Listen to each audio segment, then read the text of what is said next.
The Israeli government says there's no humanitarian crisis in Gaza, but social and medical workers disagree. Speaking to my colleague Nick Clark a little earlier, John Ging from the United Nations Relief and Work Agency says the situation in Gaza is catastrophic. We have a catastrophe unfolding in Gaza for the civilian population.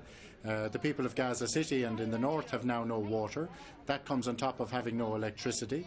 They're trapped, they're traumatized, they're terrorized by this situation. They don't even have television to see what's going on because they have no electricity. Mobile phones are not working because they cannot charge them. They're in their homes, they're not safe, they're being killed and injured in very large numbers.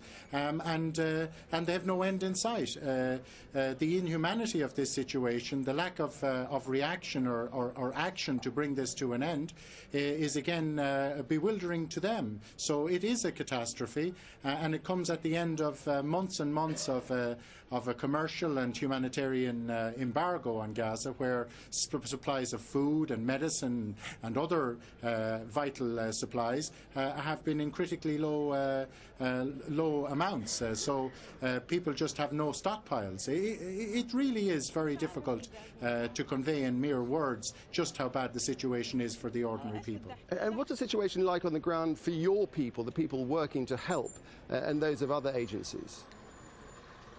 Well, in conflict, of course, the real heroes are the medical workers, the ambulance drivers, the people who are out there trying to distribute aid and assistance.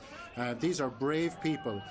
We couldn't ask them to do what they're doing, and we've had staff injured during this period in the crossfire. It's very, very difficult, very, very dangerous. But it's, of course, essential that these emergency operations continue, because without them, the civilian death toll, the hardship and misery will be even worse than it is today.